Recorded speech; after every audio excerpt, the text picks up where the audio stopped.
Prophase state में जो fibre thread like chromatins थे वो कोइल्ड होके कंडेंस होके चेंज हो गए थे क्रोमोसोम्स में। एक क्रोमोसोम्स में 2 क्रोमेटिड्स प्रेजेंट थे जो आपस में सेंट्रोमियर से कनेक्टेड थे। मेटाफेज में प्रोफेज के एंड में न्यूक्लियर मेम्ब्रेन डिसअपियर हो गई, न्यूक्लियस डिसअपियर हो गई, जिससे जो क्रोमोसोम्स हैं वो कहाँ आ गए, साइटोप्लाज्म में, एंड सेंट्रोसोम्स अपोजिट पोल्स तक पहुंच गए थे। स्पिंडल अपैरेटस का फॉर्मेशन भी हो गया था।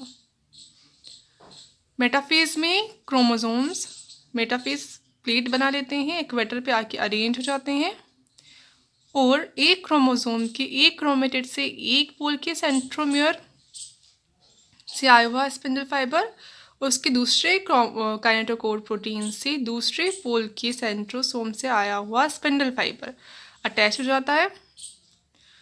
अब क्या होगा एनाफेज में? एनाफेज जो स्टेज है ये क्या होती है, सबसे शॉर्ट होती है, सबसे छोटी होती है, इसकी ड्यूरेशन सबसे कम होती है, सबसे कम टाइम में ये कंप्लीट हो जाती है।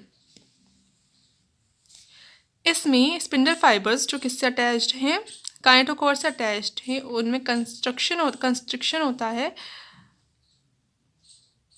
कॉन्ट्रैक्ट हो जाते हैं वो, और कॉन्ट्रैक्शन की वजह से ये शॉर्ट हो जाते हैं, कॉन्ट्रैक्ट हो जाएंगे और कॉन्ट्रैक्ट होने की वजह से इनकी लेंथ कम हो जाएगी। तो यहाँ पे फोर्स पड़ेगा और एक क्रोमोसोम के दोनों क्रोमेटिड्स सेपरेट हो जाएंगे।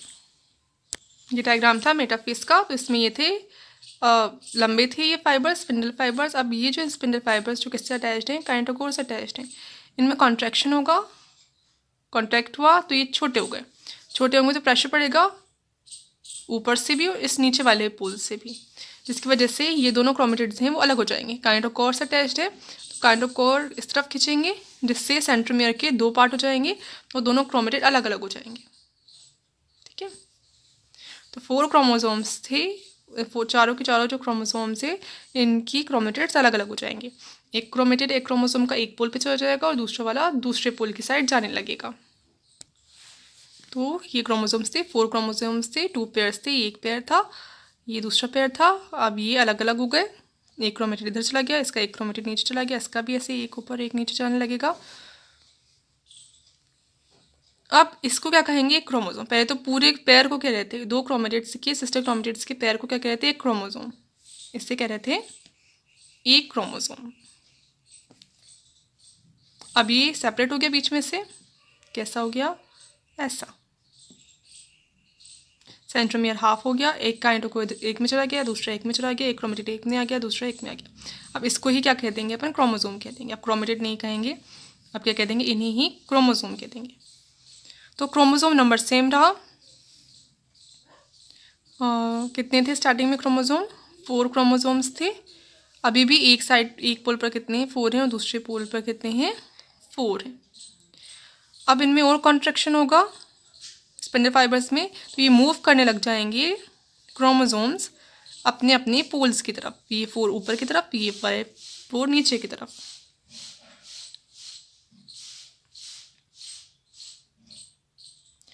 अब डायरेक्शन कैसा होगा, इनकी आर्म्स तो डायरेक्टेड होंगी इक्वेटर की तरफ और काइनेटोकोर्स डायरेक्टेड होंगी या सेंट्रोमियर्स डायरेक्टेड होंगे पोल्स की तरफ, और ये मूव करने लगेंगे पोल्स तक। ये थी एनाफेज।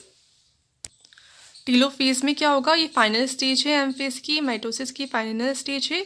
इसमें जो क्रोमोसोम्स हैं वो अपोजिट पोल तक पहुंच गए।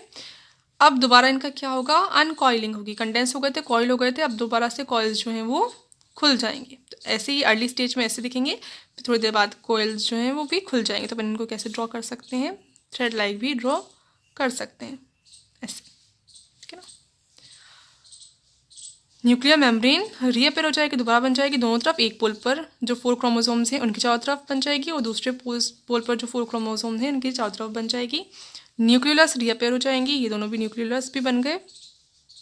स्पिंडल फाइबर डिसअपेयर हो जाएगा। क्या होता है, ये प्रोफेज का अपोजिट होता है। प्रोफेज में क्या हुआ था, न्यूक्लियर मेम्ब्रेन न्यूक्लियोलस डिसअपेयर हो गई थी तो इसमें दोबारा आ जाती है। स्पिंडल अपैरेटस बन गया था, इसमें गायब हो जाता है।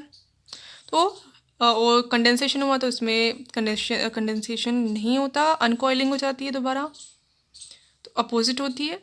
अब क्या हुआ, एक स्टार्टिंग में प्रोफेज में कितने न्यूक्लियस थे, एक न्यूक्लियस था। अब कितने न्यूक्लियस फॉर्म हो गए, 2 न्यूक्लियस फॉर्म हो गए, यानी एक न्यूक्लियस के डिवीजन से 2 न्यूक्लियाई फॉर्म हो गए। यानी इस प्रोसेस को कहेंगे कैरियोकाइनेसिस। क्या हो गया, कैरियोकाइनेसिस कंप्लीट हो गया, एक न्यूक्लियस से 2 न्यूक्लियाई बन गए। स्टार्टिंग में एक जो न्यूक्लियस था उसमें कितने क्रोमोसोम्स थे, 4 क्रोमोसोम्स लिए थे अपन ने। अब कितने, अभी भी कितने हैं ये, 4 ही हैं, ठीक है, सेम है नंबर। माइटोसिस में हमेशा नंबर क्या रहता है, सेम रहता है, ये फीचर है उसका। 4 थे स्टार्टिंग में, अभी भी 4 ही है एक न्यूक्लियस के अंदर। डीएनए का अमाउंट भले ही कितना था स्टार्टिंग में, 2C अपन अमाउंट ले रहे थे मान लो, तो फिर वो एस फेज में इंक्रीज होकर कितना हो गया था, 4C हो गया था। अब दोबारा एक न्यूक्लियस में इसमें कितना हो जाएगा, 2C, और इसमें भी कितना हो जाएगा, 2C। डीएनए तो 2C था, डबल हुआ, फिर अब दोबारा एक पे सिंगल चला गया। पर अगर क्रोमोसोम का नंबर देखें, नंबर हमेशा उतना ही है, 4 थे तो 4 ही है बिगिनिंग से एंड तक। अब ये तो कैरियोकाइनेसिस हुआ, अब इसके बाद साइटोकाइनेसिस होगा। साइटोकाइनेसिस कैसे होगा, अब ये जो है ये साइटोप्लाज्म जो प्रेजेंट है ये डिवाइड हो जाएगा 2 पार्ट्स में, और सेल डिवाइड होकर कितनी सेल्स फॉर्म कर लेगी, 2 सेल्स फॉर्म कर लेगी।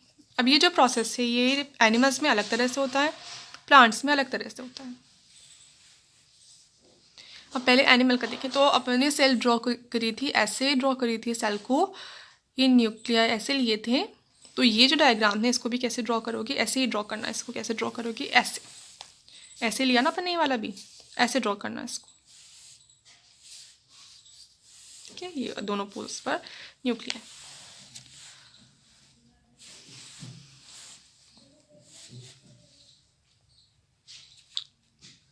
अब यह क्या होगा, एनिमल में क्या होता है, पहले एक ग्रूव बनती है, कंस्ट्रक्शन बनता है, पहले तो एक गड्ढा सा बन जाता है, फिर वो डीपन होता जाता है, ग्रूव जो है, ग्रूव बन गई, डीपन होती जाती है, और आपस में एट द एंड मिल जाती है। तो कितनी सेल्स बन जाएंगी, 2 सेल्स फॉर्म हो जाती हैं, इसको कहेंगे साइटोकाइनेसिस।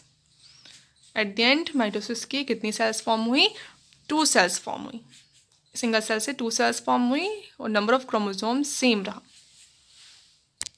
तो क्या होगा इसमें, the cell membrane begins to constrict and groove is formed. Cell membrane constrict होगी और ग्रूव सी बन जाएगी, which deepens and eventually the cell membrane of opposite sides meet at the centre. और वो डीप होती जाएगी और दोनों अपोजिट साइड के सेल मेम्ब्रेन आपस में ज्वाइन हो जाएगी। The cell finally divides into 2 daughter cells, और सेल डिवाइड हो जाएगी 2 डॉटर सेल्स में। अब प्लांट सेल का देखेंगे, ये प्लांट सेल में कैसे होता है, स्लाइटली डिफरेंट होता है। क्यों, क्योंकि सेल वॉल प्रेजेंट होती है इसके अंदर। अब इसको भी ऐसे नहीं बनाना, इसको भी ऐसे बनाना डायग्राम को, ठीक है ना। अब इसमें क्या होगा, इसमें बनती है सेल प्लेट। जो स्पिंडल फाइबर्स थे, स्पिंडल फाइबर पूरी तरह से डिसअपेयर नहीं होते, वो अरेंज हो जाते हैं इक्वेटर पर आकर, और क्या बना लेते हैं, एक प्लेट लाइक स्ट्रक्चर बना लेते हैं, जिसको कहते हैं सेल प्लेट, ठीक है। अब ये सेल प्लेट क्या होती है, लेंथन्स होती जाती है, डेवलप होती जाती है, और क्या बना लेती है, सेल वॉल बना लेती है। इधर से भी इंक्रीज होगी, फिर तो सेंटर से बनना स्टार्ट होती है, इस तरफ भी बढ़ती जाएगी, इस पर और चीज़ मटेरियल जो वो अक्यूमुलेट होता जाएगा, इकट्ठा होता जाएगा, इधर भी बढ़ती जाएगी, और क्या बना लेगी, न्यू सेल वॉल।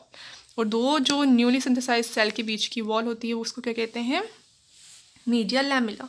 तो क्या बन जाएगी, दोनों के बीच में मीडिया लैमिला बन जाएगी, और अपन कहेंगे कि ये जो सिंगल सेल थी किसमें डिवाइड हो गई, 2 सेल्स में डिवाइड हो गई, मीडिया लैमिला बनेगी, फिर इसमें और सेलुलोज अक्यूमुलेट होता जाएगा, और प्रॉपर सेल वॉल फॉर्म हो जाएगी। एक सेल इसमें डिवाइड हो जाएगी, 2 सेल्स में डिवाइड हो जाएगी। ऐसा होगा प्लांट्स के अंदर।